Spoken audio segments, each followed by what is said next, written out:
Okay, so we're going to cover the war in Europe, 1939, 1941. So this is covering Germany's invasion of Poland in 1939, and it covers all the way through Germany's attempted invasion of Great Britain. We will cover the Soviet Germany battles during Operation Barbarossa. We'll cover that in a different lecture. So let's get this one going here. So a couple things as we move forward here. You're continuing to work on your guided questions. And this kind of supplements that, right? I mean, one is more of a traditional lecture outline format. The other one is you finding the information. So moving forward with this, throughout the latter part of the 1930s, Hitler and Nazi Germany's can kind of slowly building up their military, under the noses of the Allies, in some ways violating the terms of the Treaty of Versailles. Hitler has been kind of negotiating and slowly loosening up the Treaty of Versailles as well, reoccupying some lands that had been taken from them, parts of Austria, parts of Czechoslovakia and Sudetenland, the Rhineland on their western border with France, and so forth. This all leads to them eventually invading Poland in September of 1939. Germany was able to pretty easily break through Polish defenses, coordinating mass land and air attacks that they refer to as blitzkrieg, which is basically a lightning war. It was an offensive strategy that the Germans were very successful at all throughout the early part of the 1940s, 1940, 41. Western Europe was basically dominated by Germany through the early part of the 1940s using this type of attack method. Extremely successful, obviously, as I mentioned. Germany's war production of the late 30s had produced significant advances in military weaponry, the tanks, the Luftwaffe, the German Air Force, things of that sort. So they were operating not only strategically at a high level, but also with equipment that had never been seen before in modern warfare. Britain and France reacts by declaring war in early September of 1939. A situation that Hitler was not quite sure what was going to happen. He wasn't really sure how Britain and France were going to react. But once the declaration of war was made, shortly after the invasion, World War II was on. Again, this is September 1939.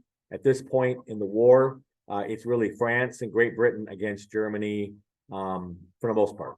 Italy is also involved, but not so much actively in fighting yet. It happens a little bit later on in North Africa. Soviet Union is not involved yet. They had recently signed a non-aggression pact with Hitler and Germany, kind of an agreement not to fight each other for their own mutual benefits. Not that they were allies; they were probably the opposite of allies, couldn't stand each other. But for the purpose of their own interest, it was beneficial for them to agree not to fight each other. And we covered that a little more detail in the guided questions.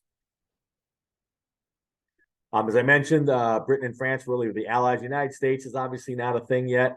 They are a neutral country at this point. They don't enter the war until, I'm sure most of you know, until December of 1941.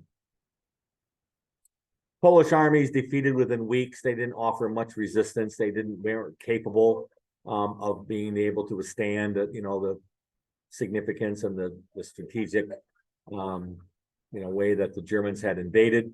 And it's not just a Polish thing. The French didn't offer much resistance. The Dutch, Belgium, these countries did what they could, but they just weren't capable of being able to withstand an invasion from an advanced army like Germany had put together. Poland surrenders within weeks. technically September 28th of 1939, but arguably that invasion was over within a couple weeks of the initial invasion in early September of 1939. So Poland is the first country to fall.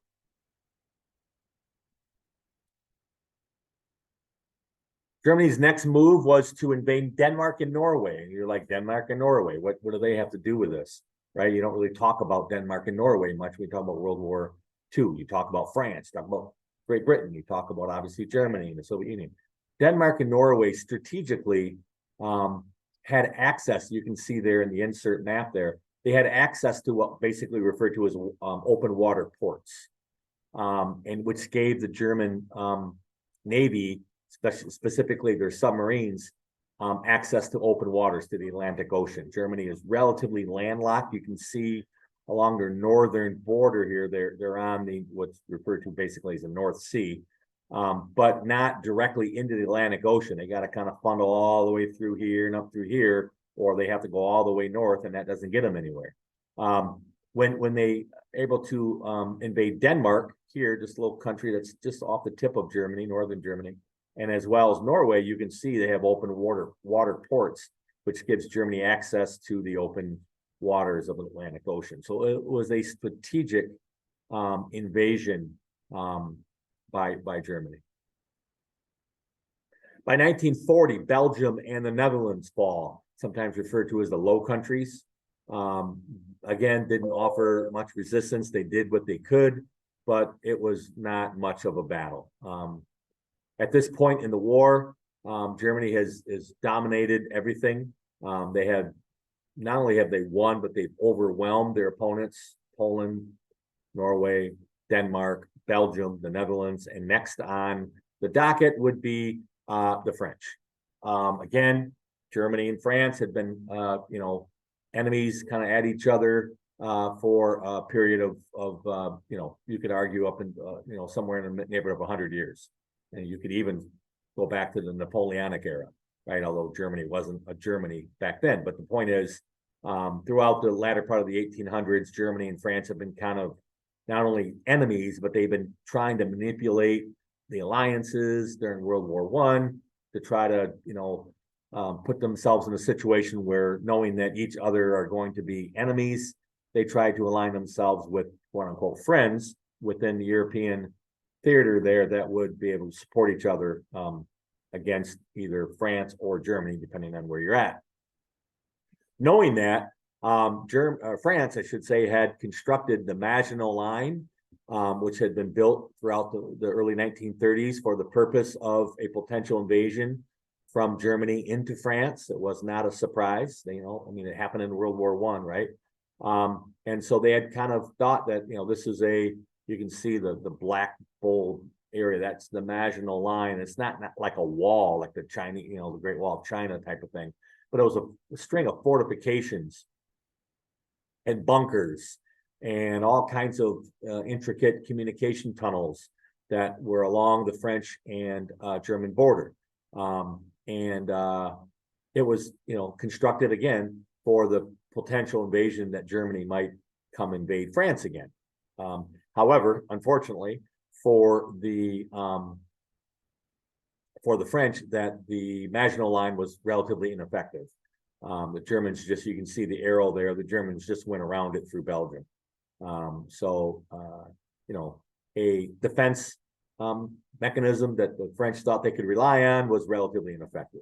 The next border, or the next barrier, I should say, that the French thought they could rely on was a natural barrier called the Ardennes, the very thick, dense forested area located in northern France. So you're talking about in this region, Luxembourg, northern France, and Belgium region, where the French had kind of theorized that no modern army could find their way through that forest. It's too dense, too thick. Unfortunately, they were wrong again. That's exactly where the Germans came through. So two defense strategies, two barriers that they thought would prevent Germany's invasion of France, both were ineffective. Another pretty important occurrence up until this point, Germany's had their way with all of Western Europe until this one little speck of success that the Allies might have had was at Dunkirk, and not necessarily a military victory, but more of an avoidance of a German victory type of situation, where as the German blitzkrieg is making its way through Belgium and into France, Allied troops, approximately 400,000 of them, both British and French, were retreating. And you can only retreat so far. Like, they retreated. Dunkirk is basically located somewhere up in the very extreme northern part of France, right on the English Channel. And the troops had retreated all the way literally to the beaches, and couldn't go any further. It's at this point that the Allies enacted what they referred to as Operation Dynamo, which was an evacuation operation where they were able to evacuate 338,000 Allied troops, predominantly British and French. And they did it in a way where they were able to coordinate private vessels from French fishermen and French, just like random people with boats type of thing. Rowboats even were used as kind of like a makeshift bridge that would, because the English Channel at this point is relatively shallow, I should say. And so the transport ships that were coming in to try to get these troops out of here couldn't get all the way to the shore. And there were no harbors or any, docks or loading docks that they could get to. So they had to stay out into the open water where, they wouldn't be, run aground. And so these small vessels were transporting troops from the beach into the more deeper water where those transport ships were waiting. And again, they were private vessels. They were ships and fishing vessels and whatever, tugboats and whatever they could find along the French coast there that would be able to transport these troops. So it's pretty extravagant, unbelievable task that they were able to pull off. These 338,000 troops, had they been captured by the Nazis, would have become either been killed, KIA, killed in action, or they would have been POWs probably. But in this situation, those 400,000 or so troops were able to escape and then live to fight another day type of thing. France surrenders. They kind of took on a different strategy than what Britain will take on, as we'll learn.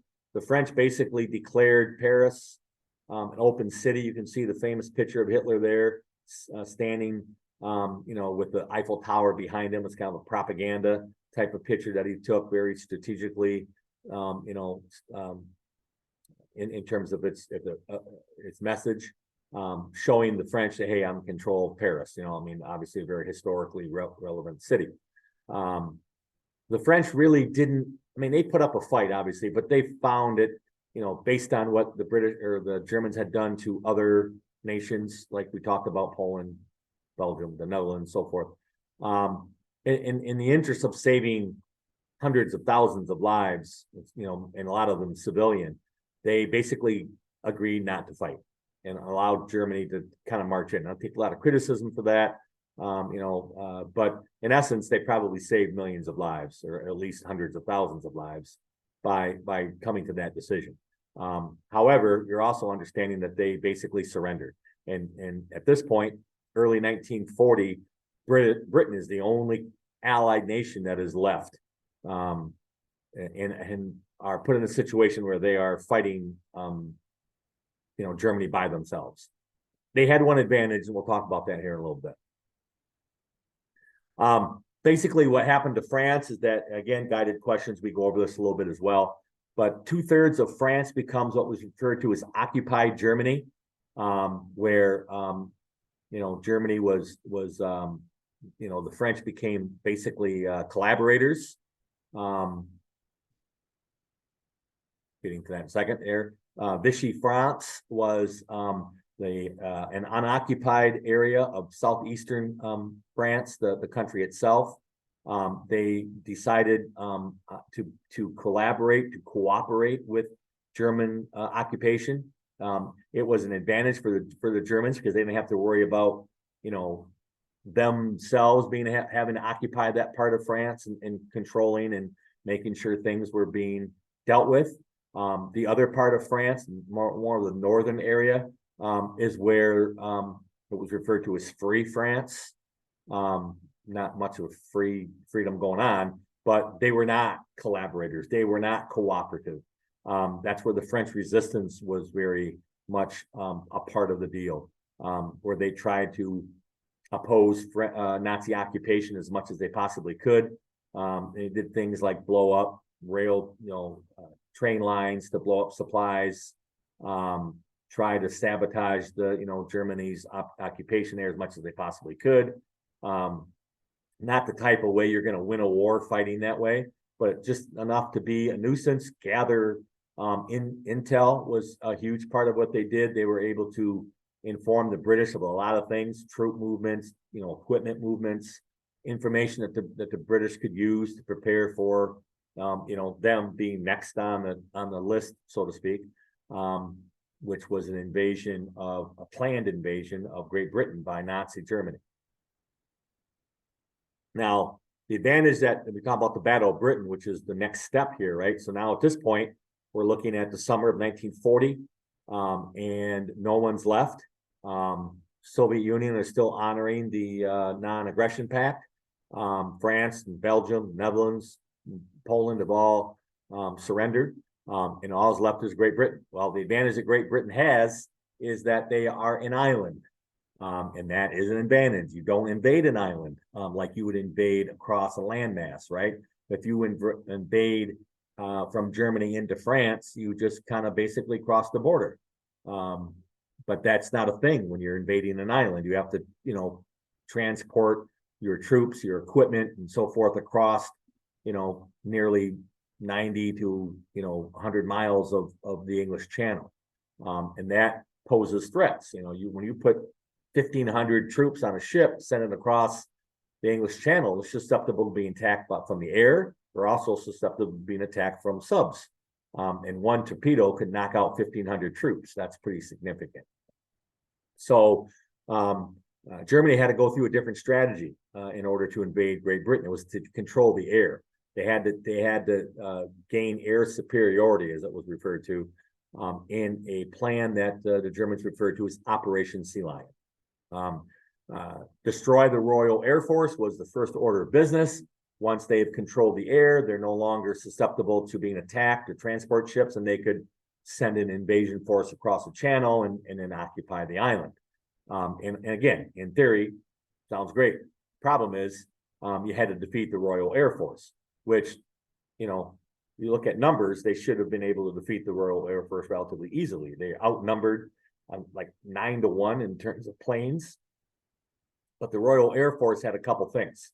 First of all, you can see there's a civilian spotter. They had a very sophisticated alert system that included early onset of what we refer to as radar stations along the border there on the English Channel in Britain, as well as civilian air spotters and a very intricate radio system where they could alert their Air Force that an incoming group of German planes are coming across, and they could get their airplanes up in the air and intercept them. Now, the two different planes that each had were different. The German plane was fast, like in a straight line fast type of thing.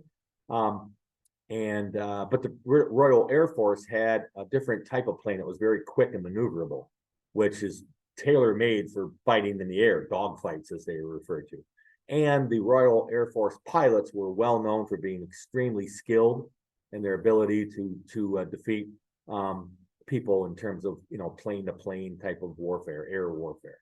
And so, even though Germany had an advantage in terms of numbers, it was the Royal Air Force that was able to fight off, the attempt from Germany to control the air over the English Channel.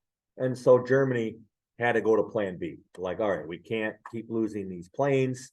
We can't seem to be able to defeat the Royal Air Force. We're inflicting damage, but we're not getting them to surrender. And so it's time to move on to a different strategy relative to trying to get Britain out of the war, because that was Hitler's plan, get them out of the war type of thing, let them surrender. As I mentioned, Germany's Luftwaffe, Germany's Air Force, was never able to gain the air superiority that was needed to send an invasion force across the channel. So Hitler went to Plan B. You have here Winston Churchill making one of his famous quotes. He was very powerful with his words. His words became almost a weapon and a source of motivation for a lot of the people of Britain.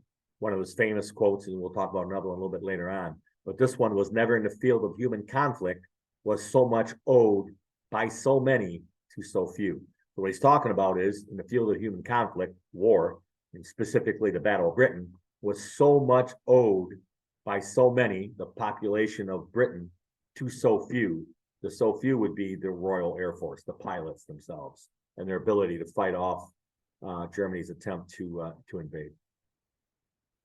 You can see there, the next step was called the Blitz, which was basically a bombing campaign where Germany would bomb Britain at night mostly, because that kind of increased the terror, number one. Number two, it also was more difficult to spot, obviously, at night than it would be, come during the day. And also it was difficult for the Royal Air Force to be up in the sky in the middle of the night to try and fight off planes. That wasn't really necessarily a thing. So as you can see the pictures there, that's a subway. The bottom picture is a subway here, which is basically a makeshift bomb shelter. You can see the rails here, but they're all laying down under, they had been warned. An alarm went off, sirens went off, knowing here comes an incoming bombing run. They couldn't stop it, so they were able to, kind of withstand it type of thing. Here you can see a bunch of kids here sitting amongst of rubble that had been bombed out by the Germans bombing. Basically, what they were trying to do was bomb Britain into submission. They would bomb London, they would bomb Liverpool, they would bomb Manchester, all these different pretty significant industrial centers or port cities in Britain, to try to get the British to say, all right, enough, we surrender. I always kind of compare this to when you see, two, boys or kids that are wrestling amongst each other, and one gets them in a hold and they've got them held down, can't move, and so the kid that's got all tied up and is, can't move, he basically taps out, right? And that's basically what was German strategy. Let's get the British to tap out.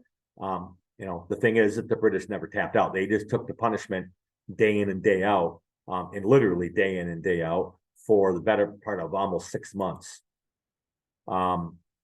Nighttime raids, again, enhance the fear factor. Like, when you're a kid and there's a severe thunderstorm in the day, although it's not a smart thing to do, but you go out and kind of look at the sky, you kind of see the lightning, and that's kind of cool type of thing.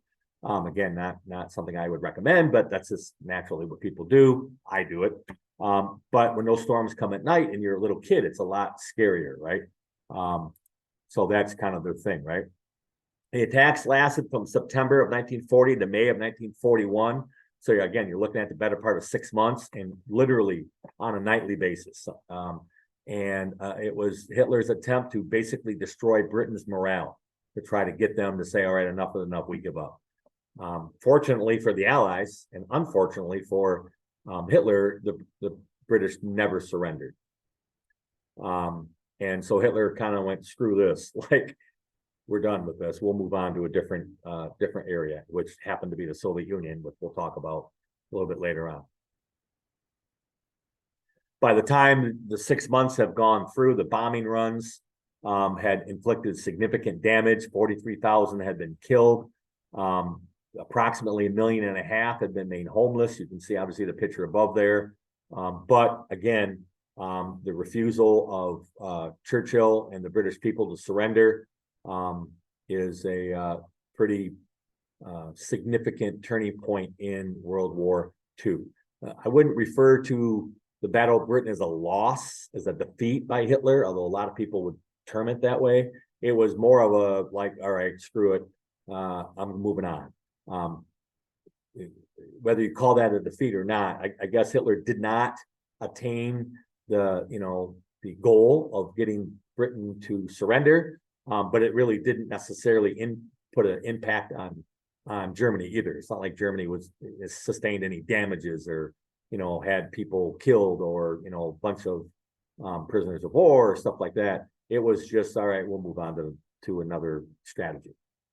All right, so that covers Western Europe during World War II from 1939 up through 1941. At this point in the war, Hitler decides to change his strategy and invade the Soviet Union.